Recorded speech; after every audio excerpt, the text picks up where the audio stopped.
Bienvenidos a la presentación de la clase de Ven Sígueme de esta semana.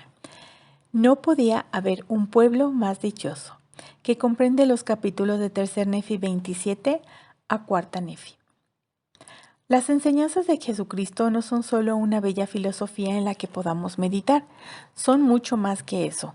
Están pensadas para cambiar nuestra vida. Tras el breve ministerio de Jesús, los siglos de contención entre nefitas y lamanitas llegaron a su fin. Dos naciones conocidas por sus contenciones y por su orgullo llegaron a ser uno, hijos en Cristo, y comenzaron a tener en común todas las cosas. El amor de Dios moraba en el corazón del pueblo, y ciertamente no podía haber un pueblo más dichoso entre todos los que habían sido creados por la mano de Dios. Así es como las enseñanzas del Salvador cambiaron a los nefitas y a los lamanitas. ¿De qué modo las enseñanzas de Jesucristo lo están cambiando a usted? El primer tema que vamos a ver es: la Iglesia de Jesucristo lleva su nombre y se edifica sobre su Evangelio. En el discurso La importancia de un nombre, el profeta Russell M. Nelson nos enseñó: he pensado mucho sobre la razón por la que el Salvador le dio un nombre de 11 palabras a su iglesia restaurada. Parece largo, pero si lo consideramos una reseña descriptiva de lo que es la iglesia, de repente se vuelve maravillosamente breve, sencillo y preciso. ¿Cómo podría una descripción ser más directa y clara y aún así expresarse en pocas palabras? Él nos enseñó lo siguiente sobre el nombre de la iglesia, empezando por la palabra la, que indica la posición única de la iglesia restaurada entre las religiones del mundo. Las palabras Iglesia de Jesucristo declaran que esta es su iglesia. Jesucristo dijo: ¿y cómo puede ser mi iglesia salvo que lleve mi nombre? Porque si una iglesia lleva el nombre de Moisés, entonces es la iglesia de Moisés. O si se le da el nombre de algún hombre, entonces es la iglesia de ese hombre. Pero si lleva mi nombre, entonces es mi iglesia, si es que están fundados sobre mi evangelio. De los santos significa que sus miembros lo siguen a él y se esfuerzan por hacer su voluntad, guardar sus mandamientos y prepararse una vez más para vivir con él y con nuestro Padre Celestial en el futuro. Santos sencillamente se refiere a aquellos que procuran santificar su vida mediante el convenio de seguir a Cristo. De los últimos días explica que es la misma iglesia que Jesucristo estableció durante su ministerio terrenal, pero restaurada en estos últimos días. Sabemos que hubo un desvío o una apostasía que requirió la restauración de su iglesia verdadera y total en nuestra época. Jesucristo dijo: pero si lleva mi nombre, entonces es mi iglesia, si es que están fundados sobre mi evangelio. ¿Cómo describiría su evangelio a otra persona?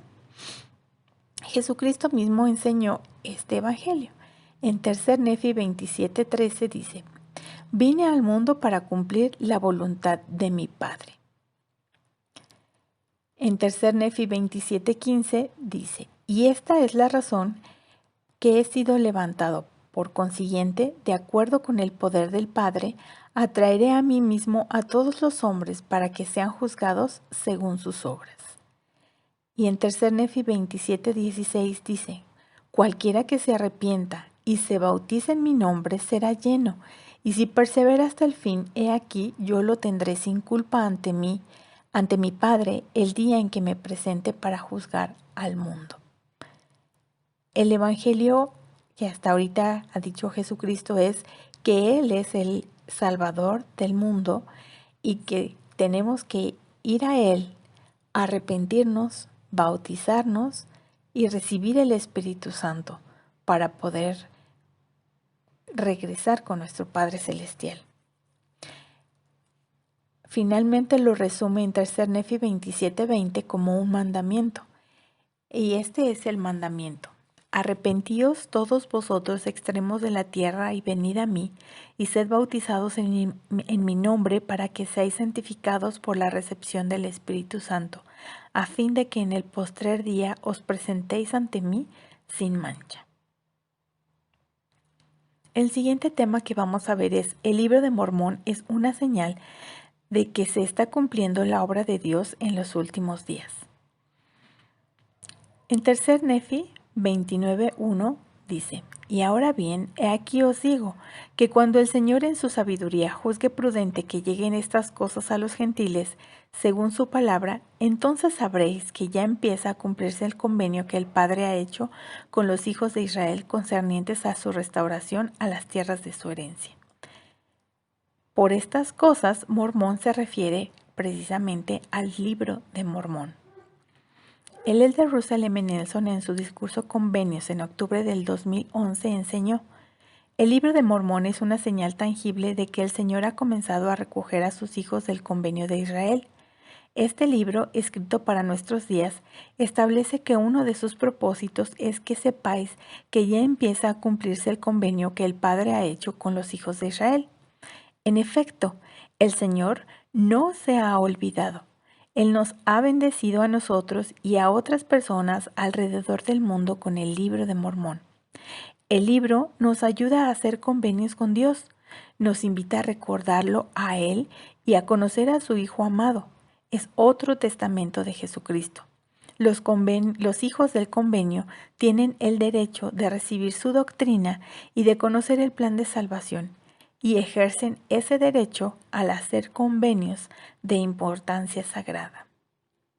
¿De qué manera la lectura diaria del libro de Mormón le ayuda a cumplir con sus convenios? El siguiente tema que vamos a ver es: la conversión de Jesucristo y su evangelio conducen a la unidad y a la felicidad. ¿Qué podemos aprender de cómo vivió el pueblo de Nefi después de la venida de Jesucristo? En el libro de Cuarto Nefi se describe cómo es que vivía el pueblo de Nefi. En el versículo 2 dice: no había contenciones ni disputas entre ellos, y obraban rectamente unos con otros. Es decir, había armonía en todos sus tratos. En Cuarta Nefi 1:3 dice: tenían en común todas las cosas, por tanto no había ni ricos ni pobres, esclavos ni libres, sino que todos fueron hechos libres y participantes del don celestial. Aquí se nos enseña que esta unidad social los hizo libres, libres de la pobreza, libres de la servidumbre, de no tener con qué solventar sus necesidades físicas. Pero aún así, en Cuarta Nefi 1:5 dice que los discípulos de Jesucristo sanaban a los enfermos y resucitaban a los muertos y hacían que los cojos anduvieran y que los ciegos recibieran su vista y que los sordos oyeran, y obraban toda clase de milagros entre los hijos de los hombres. Es de notar que aquí nos dice que aún vivir el Evangelio y tener lleno el corazón de amor por Dios no los eximió de las pruebas físicas de esta etapa. En Cuarto Nefi 1, versículo 7 dice: el Señor los prosperó en gran manera sobre la tierra, sí, al grado de que nuevamente edificaron ciudades donde se habían incendiado las otras. Es decir, eran productivos, trabajaban con sus manos y ocupaban su tiempo en algo productivo. En Cuarta Nefi 1:10 dice: el pueblo de Nefi se hizo fuerte y se multiplicó con gran rapidez y llegó a ser un pueblo hermoso y deleitable en extremo.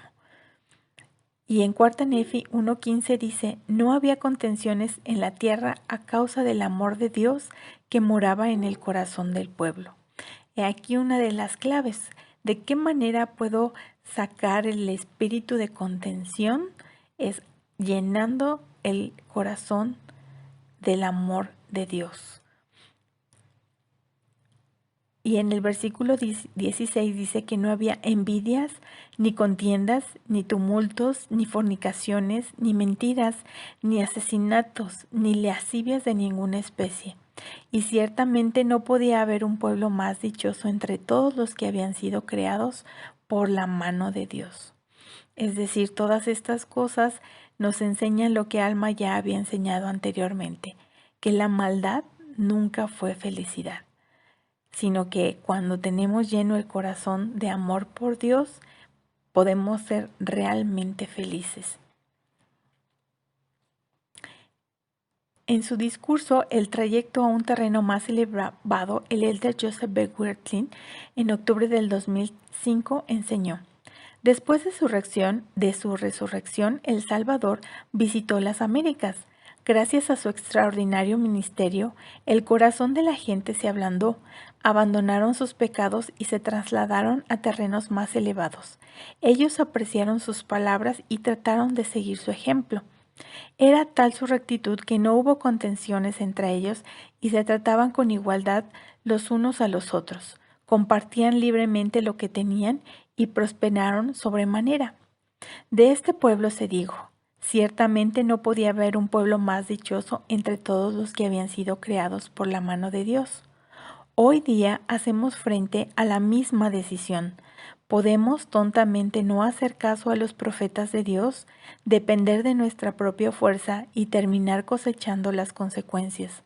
¿O podemos sabiamente acercarnos al Señor y participar de sus bendiciones? Gracias por escucharnos. Si quieres compartir algún comentario u otra enseñanza que hayas encontrado en estos capítulos, puedes hacerlo en los comentarios y con gusto lo compartiremos en la próxima presentación. Recuerda que puedes descargar esta presentación en PDF de esta clase en la caja de información de este video.